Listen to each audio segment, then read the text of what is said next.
الرحمن علم القرآن خلق الإنسان علمه البيان الشمس والقمر بحسبان والنجم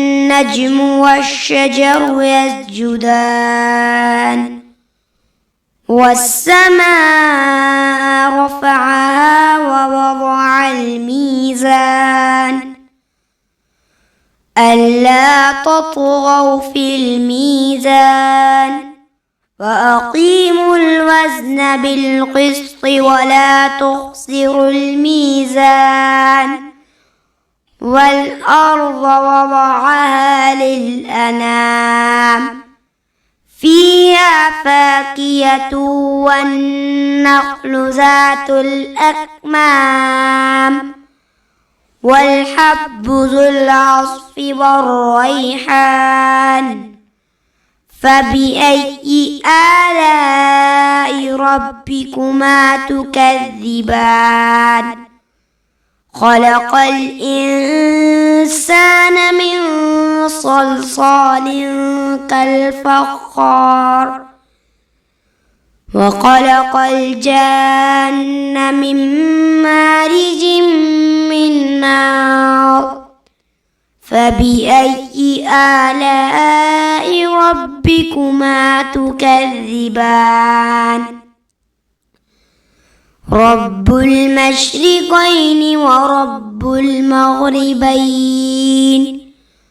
فبأي آلاء ربكما تكذبان مرج البحرين يلتقيان بينهما برزخ لا يبغيان فبأي آلاء ربكما تكذبان يخرج منهما اللؤلؤ والمرجان فبأي آلاء ربكما تكذبان وله الجوار المنشآت في البحر كالأعلام فبأي آلاء ربكما تكذبان كل من عليها فان ويبقى وجه ربك ذو الجلال والإكرام فبأي آلاء ربكما تكذبان يسأله ما في السماوات والأرض كل يوم هو في شأن فبأي آلاء ربكما تكذبان سنفرغ لكم أيها الثقلان فبأي آلاء ربكما تكذبان يا معشر الجن والإنس إن استطعتم أن تنفذوا من أقطار السماوات والأرض فانفذوا لا تنفذون إلا بسلطان فبأي آلاء ربكما تكذبان يرسل عليكما شواظ من نار ونحاس فلا تنتصران فبأي آلاء ربكما تكذبان فإذا انشقت السماء فكانت وردة كالدهان فبأي آلاء ربكما تكذبان فيومئذ لا يسأل عن ذنبه إنس ولا جان فبأي آلاء ربكما تكذبان يعرف المجرمون بسيماهم فيؤخذ بالنواصي والأقدام فبأي آلاء ربكما تكذبان هذه جهنم التي يكذب بها المجرمون يطوفون بينها وبين حميم آن فبأي آلاء ربكما تكذبان ولمن خاف مقام ربه جنتان فبأي آلاء ربكما تكذبان ذواتا أفنان فبأي آلاء ربكما تكذبان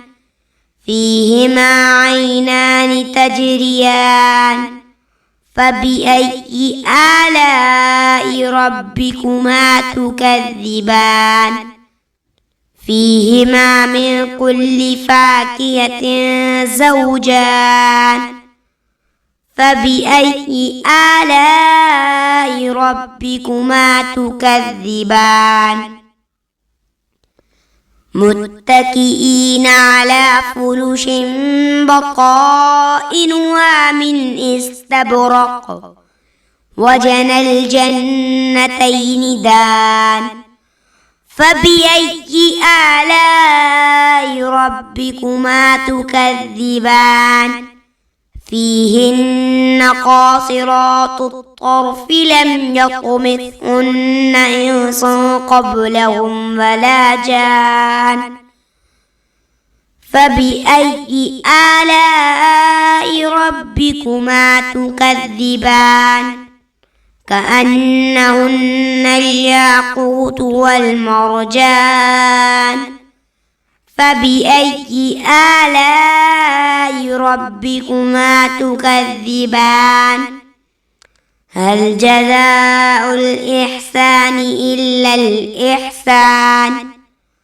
فبأي آلاء ربكما تكذبان ومن دونهما جنتان فبأي آلاء ربكما تكذبان مدهامتان فبأي آلاء ربكما تكذبان فيهما عينان نضاختان فبأي آلاء ربكما تكذبان فيهما فاكهة ونخل والرمان فبأي آلاء ربكما تكذبان فيهن خيرات حسان فبأي آلاء ربكما تكذبان حور مقصورات في الخيام فبأي آلاء ربكما تكذبان لم يطمثهن إنس قبلهم ولا جان فبأي آلاء ربكما تكذبان متكئين على رفرف خضر وعبقري حسان فبأي آلاء ربكما تكذبان تبارك اسم ربك ذي الجلال والإكرام